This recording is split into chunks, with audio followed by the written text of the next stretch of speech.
I thought I had seen the worst of human cruelty in my 73 years on this earth. I had survived war, witnessed poverty, and buried more friends than any man should have to. But nothing, absolutely nothing, could have prepared me for what I discovered behind the old oak tree on that bitter February morning when the snow fell like frozen tears from a gray, unforgiving sky. There, huddled together in a cardboard box that was already soaked through and falling apart, were four of the tiniest creatures I had ever laid eyes upon. Newborn puppies, so young their eyes hadn't even opened yet, shivering against each other in a desperate attempt to share what little warmth their tiny bodies could generate. They couldn't have been more than a few days old, and someone, some heartless soul, had left them there to die in the bitter cold, as if their innocent lives meant nothing at all. I'd love to know, what time is it where you are right now? And which city or state are you watching from? My name is George Whitman, and I've been walking the same path through Riverside Park every morning for the past 15 years. It started after my wife, Margaret, passed away from cancer in 2008. The doctors had given us 6 months. She fought for 2 years with a grace and courage that still humbles me today. After she was gone, the house felt too big, too quiet, too full of memories that both comforted and tormented me. So I began walking, every morning at 6:30, rain or shine, through the park that Margaret and I had strolled through during our courtship 50 years earlier. It wasn't about exercise, though my doctor was pleased with that side effect. It was about moving forward, literally and figuratively, when everything in my life felt like it had come to a complete stop. The park in winter was different from the lush green sanctuary it became in spring and summer. In February, it was stark and honest, stripped of all pretense. The bare branches of the trees reached toward the sky like arthritic fingers, and the paths were often slick with ice that made each step a careful negotiation between progress and caution. But there was something peaceful about the winter mornings. The usual joggers and dog walkers were fewer, leaving me mostly alone with my thoughts and the soft crunch of snow beneath my boots. The cold air burned my lungs in a way that made me feel alive, reminded me that I was still here, still breathing, still capable of putting one foot in front of the other. I had been a carpenter for most of my working life, building houses and fixing things that were broken. My hands were gnarled now with arthritis, but they still remembered the feel of wood and nails, the satisfaction of creating something solid and lasting. Margaret used to joke that I could fix anything except her cancer. She was right about that. After she died, I tried to stay busy with small projects around the house, but my heart wasn't in it anymore. The joy I'd once found in craftsmanship had been buried alongside the woman who made everything worthwhile. I was going through the motions of living without really understanding why. Our house sat on the edge of town, just a 10-minute walk from the park. Margaret and I had bought it in 1975, a small two-bedroom place with good bones and terrible plumbing. Over the years, I'd renovated every inch of it, always with her input and usually with her helping despite my protests. That construction work was no place for a lady. She'd laugh at that, roll up her sleeves, and show me that she could handle a paintbrush or a hammer just as well as any man. Those were some of our happiest times, covered in sawdust and paint, working side by side to make our house into the home where we'd planned to grow old together. We tried for children early in our marriage, but it wasn't meant to be. The doctors had explanations and medical terms, but the simple truth was that Margaret and I were meant to be each other's whole world. She channeled her maternal instincts into teaching third grade at the local elementary school, and I found purpose in building things that would outlast us both. When she got sick, we talked about getting a dog for company, but the treatments were so demanding that we never followed through. Margaret was afraid she wouldn't be able to take proper care of a pet, and I was too focused on taking care of her to think about anything else. Now, 5 years after her death, I lived alone in a house that was too well built to fall apart and too full of love to ever feel truly empty. I'd kept busy with small repairs for neighbors and friends, but mostly I just existed, moving through each day with the methodical precision of a man who had forgotten what it meant to truly live. My daily walks had become a meditation, a way of honoring Margaret's memory while trying to figure out what purpose my remaining years might hold. I talked to her sometimes as I walked, sharing the small observations and thoughts that I would have told her over breakfast if she'd still been there to listen. That Tuesday morning in February started like any other. The weather forecast had promised 6 inches of new snow overnight, and they'd been right for once. The world was blanketed in pristine white, unmarked except for the tracks of early commuters and the occasional bird. The temperature was well below freezing, the kind of cold that made your breath visible and turned your cheeks red within minutes. I was wearing my heavy winter coat, the one Margaret had bought me for Christmas 3 years before she died. It was brown wool with a thick lining, and she'd splurged on it despite my protests about the cost. I still remember her saying that if something happened to her, she wanted to know I'd stay warm. At the time, I'd thought she was being dramatic. Now I understood she'd been preparing for a future I refused to acknowledge. As I walked the familiar path, I noticed how the snow had transformed everything. The benches were rounded hills of white. The playground equipment looked like abstract sculptures, and the trees were dressed in crystal that caught the early morning light like thousands of tiny mirrors.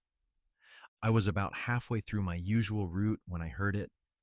At first, I thought it might be a bird or maybe the wind playing tricks in the branches overhead, but as I stopped to listen more carefully, I realized it was something else entirely. It was crying, soft, desperate, barely audible over the whisper of falling snow. The sound seemed to be coming from the direction of the old oak tree, a massive specimen that had to be at least 100 years old.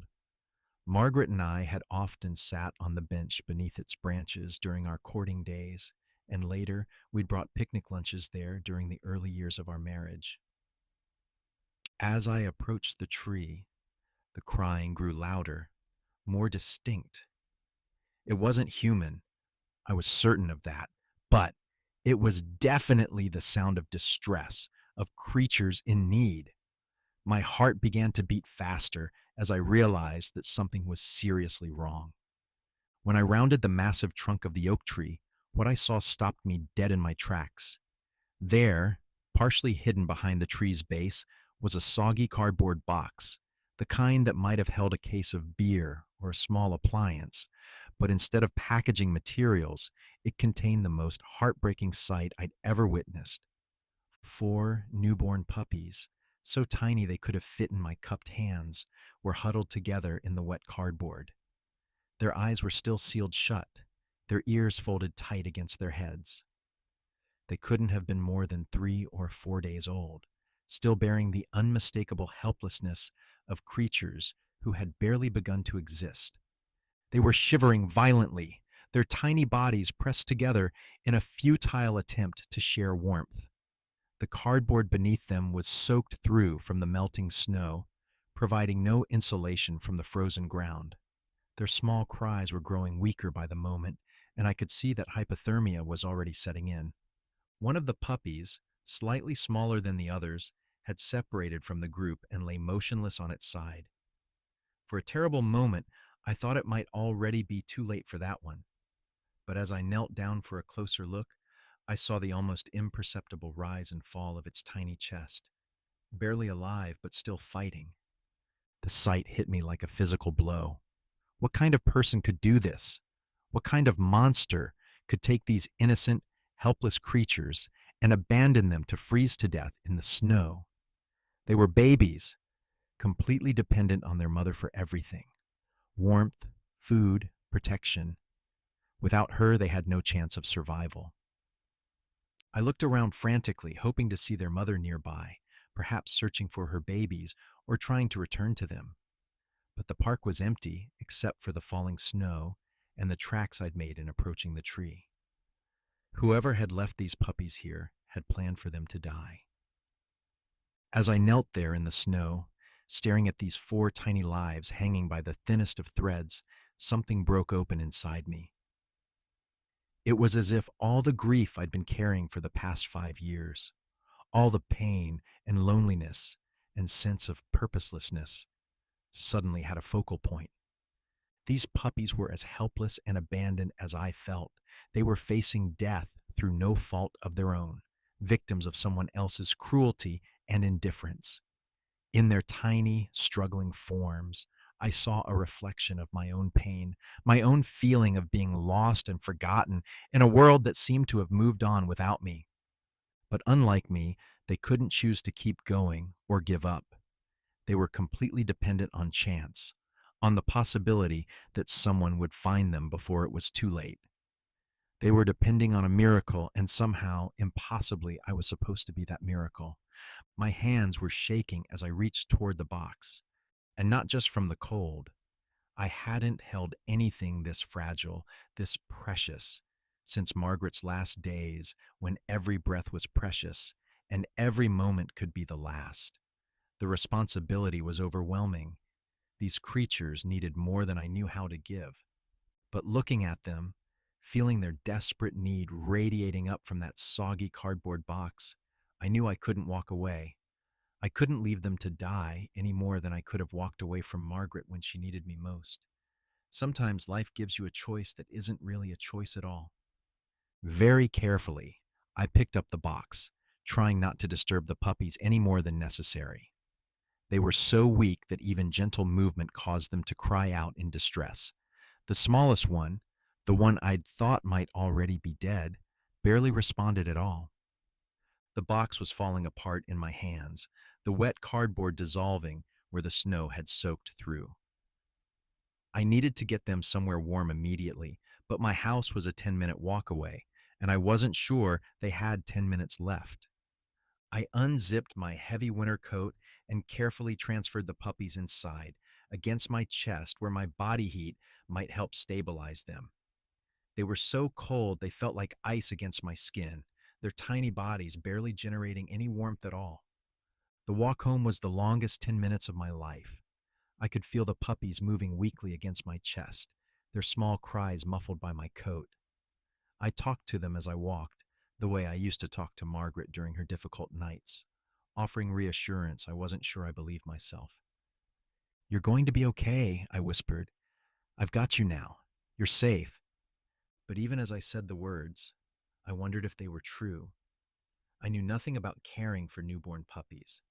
I didn't have the right supplies, the right knowledge, or even the right mindset. I was a 73-year-old widower who could barely take care of himself, and now I was responsible for 4 lives that hung by the thinnest of threads. When I finally reached my house, my hands were numb with cold and adrenaline. I fumbled with the keys, my arthritis making the simple task nearly impossible. The puppies had grown quieter during the walk, which worried me more than their earlier crying.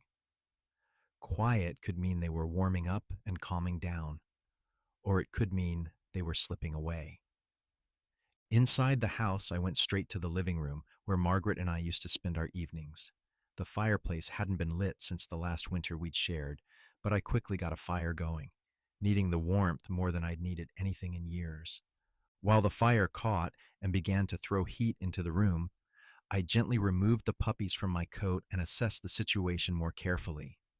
In the better light of my living room, I could see that they were mixed breed puppies, probably part Labrador based on their size and the shape of their heads. Their fur was thin and fine, providing almost no protection against the cold. 2 of them were slightly larger and seemed to be responding to the warmth, moving more actively and crying with stronger voices. The third was smaller, but appeared stable. The fourth, the tiny one I'd been most worried about, was barely moving at all. Its breathing was shallow and irregular, and its body felt limp and unresponsive. I had no idea what to do, but I knew I needed help. I called Dr. Sarah Rodriguez, the local veterinarian who had cared for the neighborhood pets for over 20 years. I'd met her a few times at community events, and she'd always struck me as someone who genuinely cared about animals. It was barely 8 in the morning, but she answered on the third ring. When I explained what I'd found and the condition of the puppies, she didn't hesitate. "Bring them in immediately," she said. "Don't wait. Hypothermia can be fatal in newborns, and every minute counts." But first, she gave me instructions for immediate care. Find some soft towels and warm them in the dryer for a few minutes. Create a nest where the puppies can stay together and share body heat. If you have a heating pad, use it on the lowest setting, but put towels between the pad and the puppies so they don't get burned. I didn't have a heating pad, but I had something better. Margaret's electric blanket, the one she'd used during the worst of her treatments when the chemotherapy made her constantly cold. It had been stored in the closet since she died, and I'd never had the heart to donate it or throw it away. Setting up the emergency nursery became an exercise in controlled panic.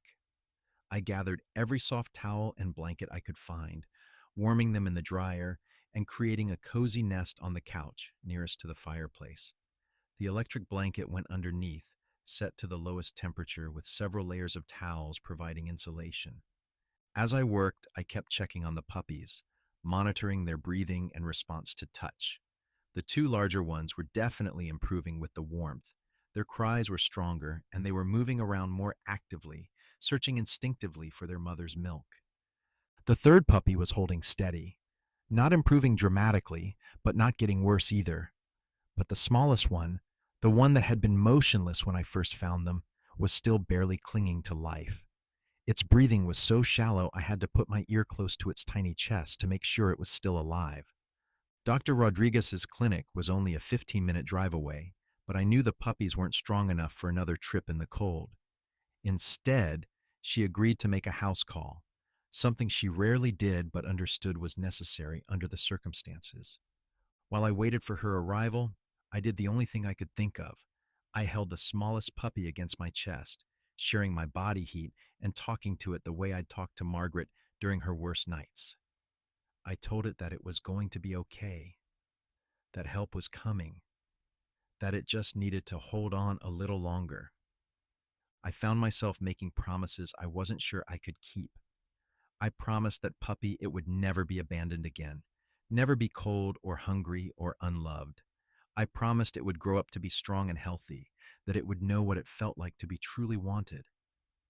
As I held that tiny, struggling life against my heart, something shifted inside me. For the first time since Margaret's death, I felt like I had a purpose beyond just getting through each day. These puppies needed me, and maybe, just maybe, I needed them too. Dr. Rodriguez arrived within 40 minutes, carrying a bag of medical supplies and wearing the kind of expression that told me she understood exactly how serious the situation was. She was a woman in her 50s, with kind eyes and gentle hands, the sort of person you immediately trusted with the things you cared about most. She examined each puppy carefully, checking their temperature, heartbeat, and reflexes. Her face remained professionally neutral, but I could see the concern in her eyes as she worked. "You found them just in time," she said finally. "Another hour in that cold, and we would have lost all of them. As it is, this little one is still in critical condition." She was referring to the smallest puppy, the one I'd been holding against my chest. Dr. Rodriguez explained that severe hypothermia in newborn puppies could cause organ damage even if they survived the initial crisis. The next 24 hours would be crucial. She administered subcutaneous fluids to combat dehydration and gave each puppy a thorough examination. The two larger puppies were doing well, she reported. They had good reflexes and strong heartbeats. With proper care, they should make a full recovery. The third puppy was stable but would need careful monitoring. The smallest one, however, required immediate intensive care. Dr. Rodriguez set up an IV line so small it looked like a piece of thread and showed me how to monitor the puppy's vital signs.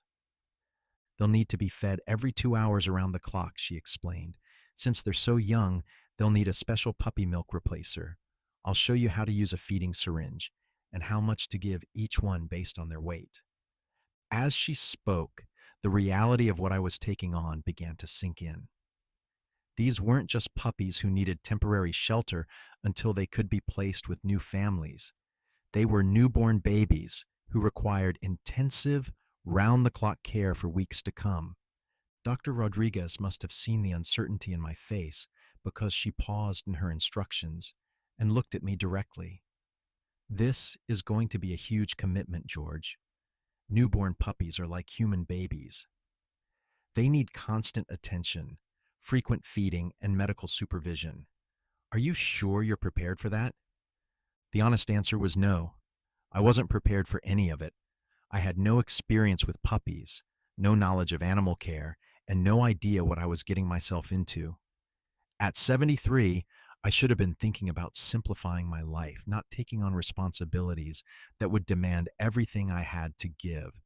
But as I looked at the four tiny lives arranged in their makeshift nest, still fighting to survive despite everything they'd already endured, I knew there was only one answer I could give. These puppies had already been abandoned once. I couldn't be the second person to walk away from them. I'm prepared to do whatever they need, I told Dr. Rodriguez. Just tell me how.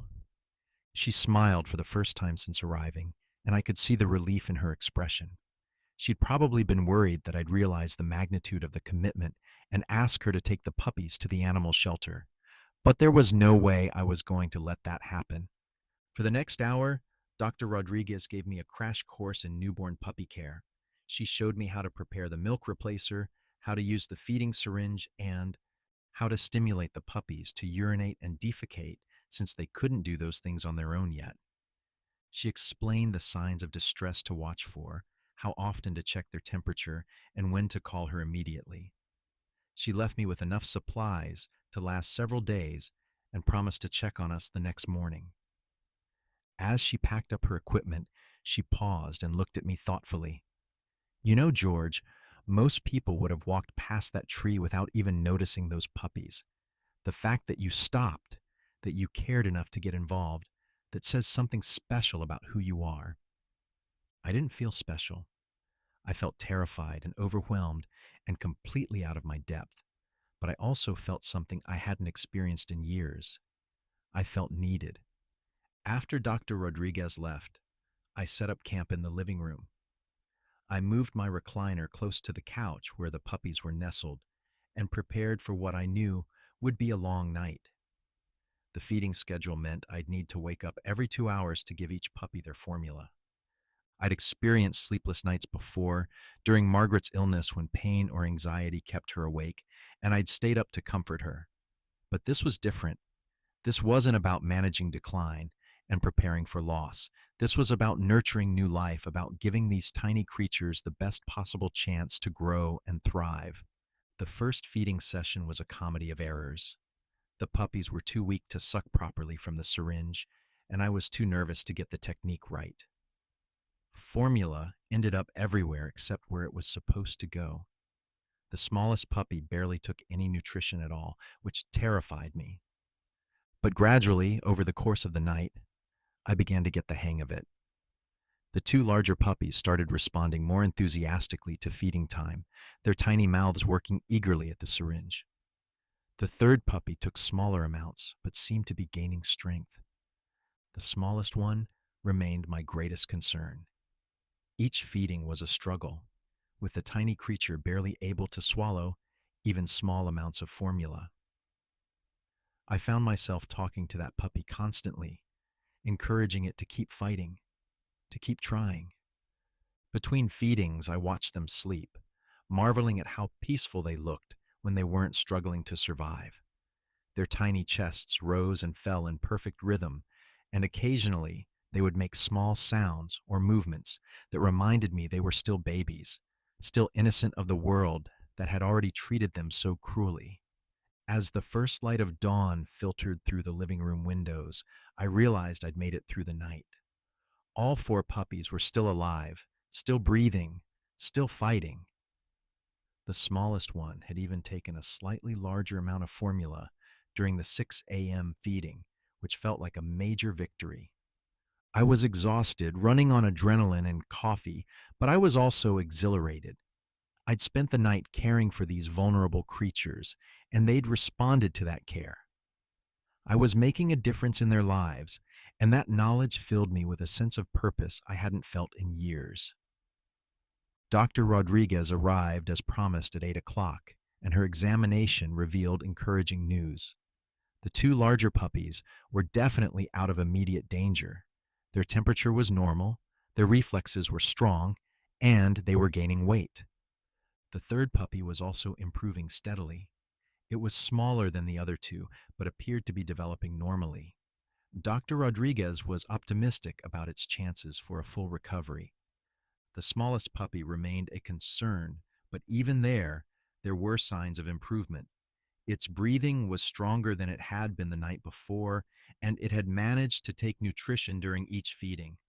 It was still far from out of the woods, but Dr. Rodriguez was cautiously hopeful. "You're doing an excellent job," she told me as she packed up her equipment. "These puppies are responding to your care, and that's making all the difference. Keep doing exactly what you're doing." As she prepared to leave, she paused at the door. "George, have you thought about what you're going to do with them once they're older? 4 puppies is a lot for anyone to handle long term." I hadn't thought that far ahead. I'd been so focused on getting them through each hour, each feeding, each crisis that I hadn't considered what would happen once they were healthy and strong. The logical answer was to find them good homes with families who wanted puppies and could provide proper care. But as I looked at the 4 tiny forms sleeping peacefully in their nest, I realized I wasn't ready to think about giving them up. Not yet. Maybe not ever. Over the next several days, caring for the puppies became the center of my existence. Every 2 hours, day and night, I prepared formula and carefully fed each one. Between feedings, I monitored their temperature, cleaned their bedding, and provided the stimulation they needed for basic bodily functions. It was exhausting work, more demanding than any job I'd ever had, but it was also the most rewarding thing I'd done since building our house with Margaret. Every small improvement, every gram of weight gained, every new behavior felt like a major achievement. The 2 larger puppies, whom I'd started calling strong and brave in my mind, were thriving. Their eyes began to show signs of opening, and they were becoming more active during their waking periods. They would crawl around their nest, exploring with their noses and learning to coordinate their movements. The third puppy, whom I thought of as steady, was proving to be exactly that. Not the fastest to develop, but consistent and determined. It reminded me of myself in many ways, not flashy or dramatic, but reliable and persistent. The smallest puppy, whom I'd named Hope after Margaret's favorite virtue, remained my special concern. Progress was slower and less certain, but progress nonetheless. Each day brought small improvements: stronger sucking during feeding, more alert responses to stimulation, slightly better coordination. Friends and neighbors began stopping by to check on us. Word had spread through the small community about the puppies I'd found, and people were curious to see how they were doing. Some brought supplies, blankets, toys, food. Others just wanted to witness the miracle of new life being nurtured back to health. Mrs. Patterson from next door started bringing me casseroles and homemade soup, insisting that I needed to keep my strength up to properly care for the puppies. She'd lost her own husband 2 years earlier and understood the healing power of having something to care for. Young Jake Morrison, a 10-year-old from down the street, began stopping by after school to help with the puppies. His parents had initially been concerned about him bothering an elderly neighbor, but I welcomed his enthusiasm and energy. He had a natural, gentle touch with the animals and loved helping with feeding time. Dr. Rodriguez continued her daily visits, monitoring the puppies' progress and adjusting their care as needed. She was amazed by how well they were doing, particularly Hope, whose survival had been most uncertain in those first critical days. The local newspaper even ran a story about the rescue with a photo of me holding all 4 puppies. The headline read, "Man's Best Friend, Local Resident Saves Abandoned Puppies, from winter storm. The attention was embarrassing, but also heartwarming, as people reached out from all over the county to offer support and share their own animal rescue stories. What struck me most about the community response was how the puppies had brought people together. Neighbors who had barely spoken before were now stopping to chat about the progress of Strong, Brave, Steady, and Hope. Children were learning about compassion and responsibility. Adults were remembering what it meant to care for something beyond themselves. By the end of the second week, all four puppies had their eyes open and were becoming increasingly active. Their personalities were beginning to emerge, and they were as different from each other as human siblings might be. Strong was indeed the strongest and most assertive. He was the first to try standing on his own legs, the first to attempt walking more than a few steps, and the most aggressive during feeding time. He reminded me of myself as a young man, confident, determined, and sometimes too eager for his own good. Brave was more thoughtful and observant. She would study her surroundings carefully before attempting new behaviors, but once she decided to try something, she approached it with quiet determination. She was often the second to achieve new milestones, but her achievements seemed more deliberate and controlled. Steady continued to live up to his name. He wasn't the fastest or the strongest, but he was consistent and reliable. He seemed content to let his siblings take the lead while he focused on his own steady progress. There was something deeply reassuring about his calm, methodical approach to life. Hope remained the smallest and most delicate, but her spirit was becoming more apparent every day. She was curious about everything, often getting into situations that required rescue by her larger siblings. She had a way of looking at me with those bright eyes that seemed to say she remembered I was the one who had saved her, and she trusted me completely. Not everything went smoothly.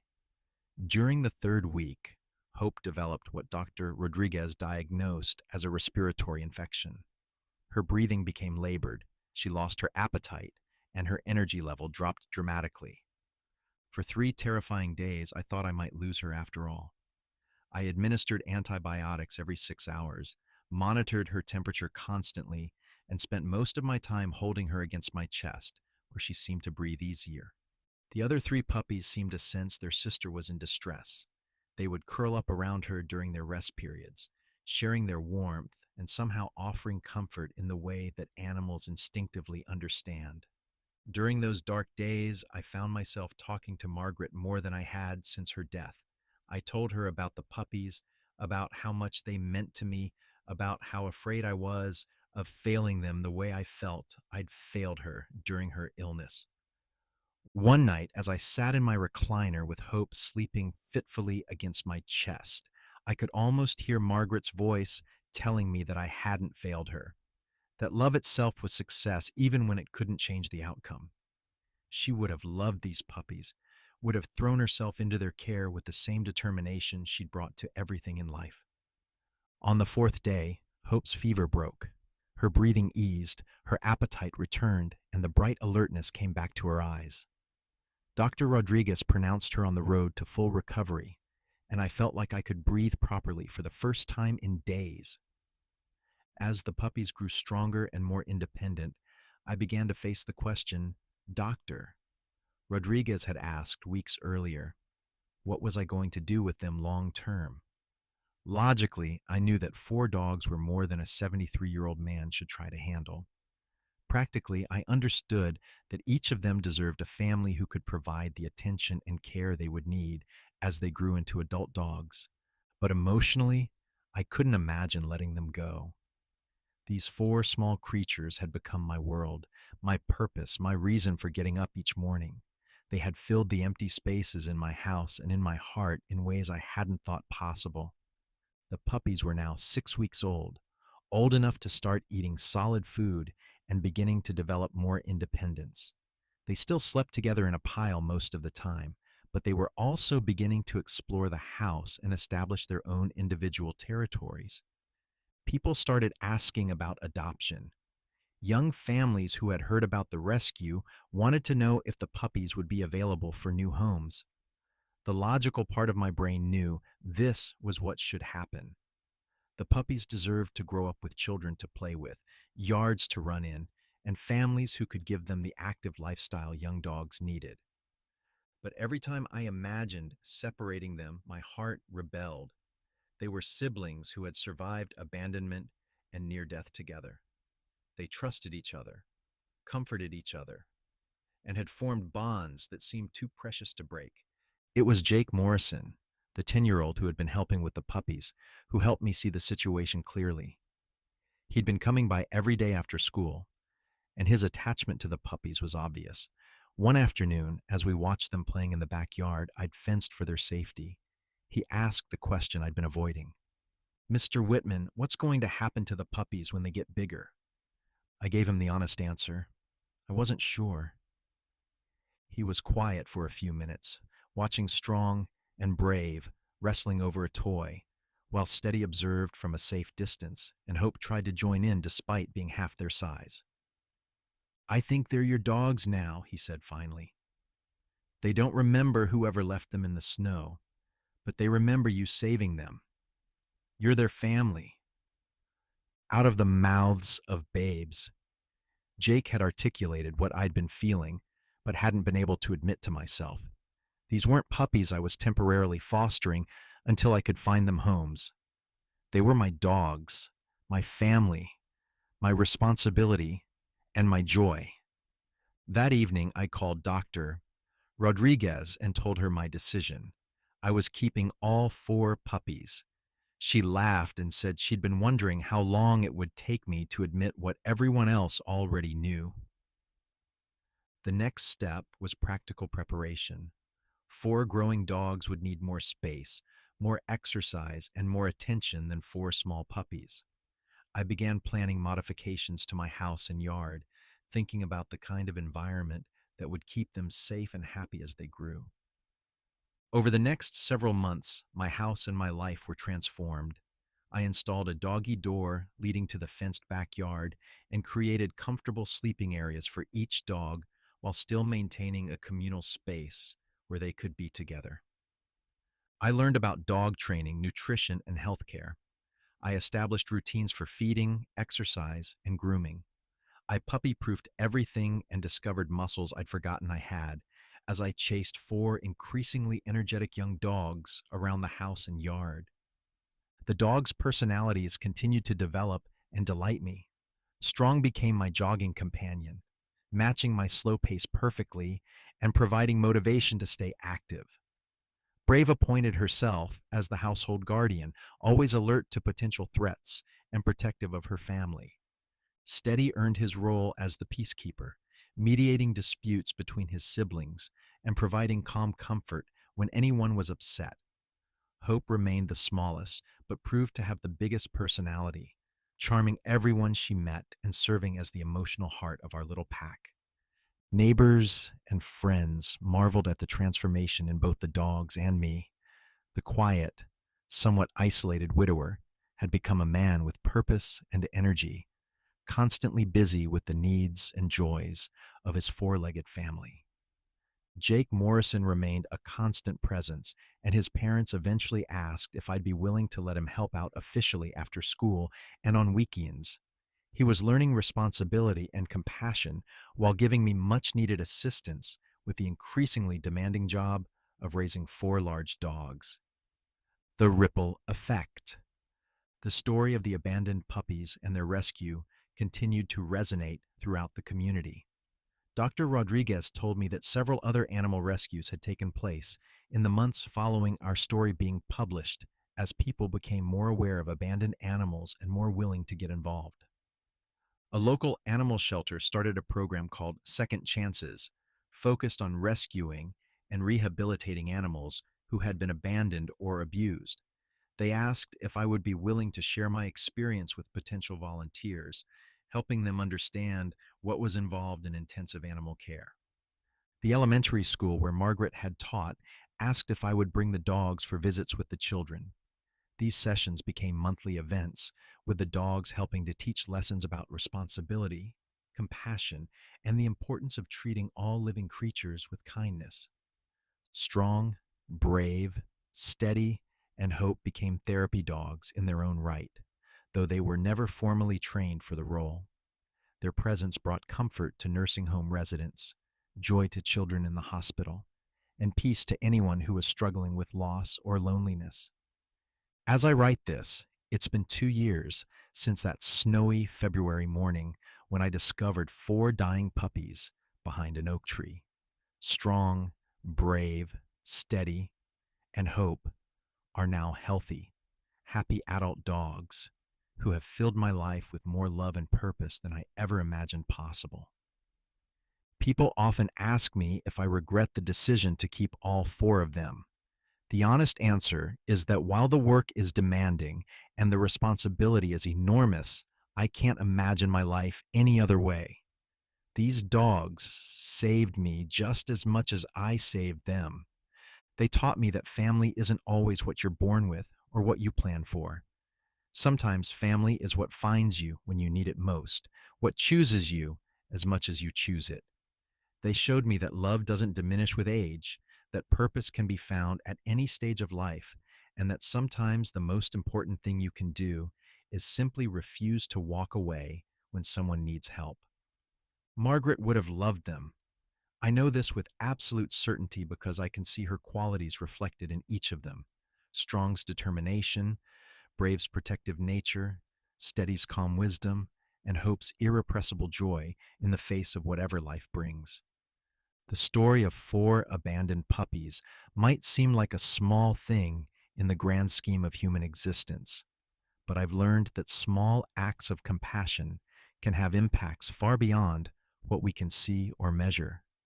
Every person who heard our story and decided to help an animal in need, every child who learned about responsibility by helping care for the dogs, every neighbor who found community through shared concern for these four small lives, all of these represent ripples spreading outward from one moment of choice.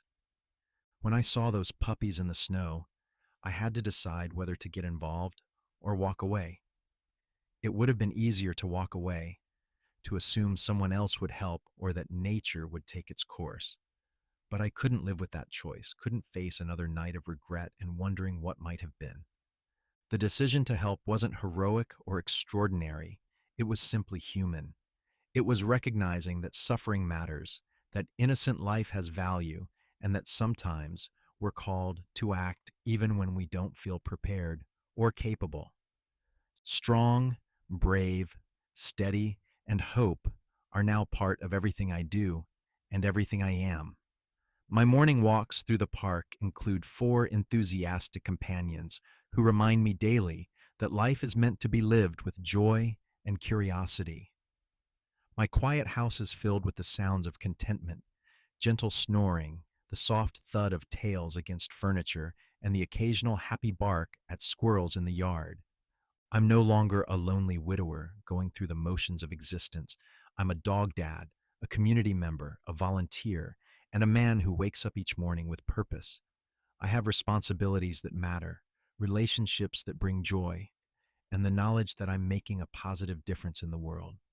The dogs have taught me that healing comes not from forgetting pain, but from choosing to love again despite the risk of future loss. They've shown me that family bonds can form quickly and grow strong when nurtured with consistency and care. Most importantly, they've demonstrated that rescue is rarely a one-way street. When you save something, it very often saves you right back.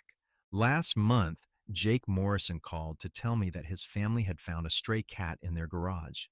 Instead of taking it to the animal shelter, they decided to follow the example set by our family and nurse it back to health themselves.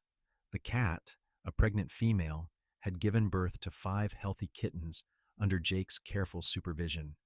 This is how change happens. Not through grand gestures or dramatic interventions, but through ordinary people making conscious choices to care when caring is needed. Each act of compassion creates the possibility for more compassion. Each rescue inspires others to become rescuers themselves. When people ask me what I learned from saving those 4 puppies, I tell them the truth. I learned that love is always worth the risk, that purpose can be found at any age, and that the most important thing you can do in life is to notice when someone needs help and then provide it. Strong, brave, steady, and Hope will probably live another 10 to 12 years if we're lucky. They'll grow old with me, and eventually I'll have to say goodbye to them, just as I said goodbye to Margaret. But the love we've shared, the lessons they've taught me, and the changes they've inspired in our community will continue long after we're all gone. In my workshop, I've started building a bench for the park where I found them. It will be placed near the old oak tree with a small plaque that reads, "In memory of all the abandoned animals who were never found, and in celebration of those who were saved by someone who chose not to walk away." The bench will serve as a reminder that every life has value, that compassion is always a choice, and that sometimes the most important thing you can do is simply stop, look, and care when the world around you seems indifferent to suffering. As I finish writing this story, Strong is sleeping at my feet. Brave is keeping watch by the window. Steady is curled up on his favorite cushion, and Hope is, as always, right beside me, her small head resting on my arm as I type.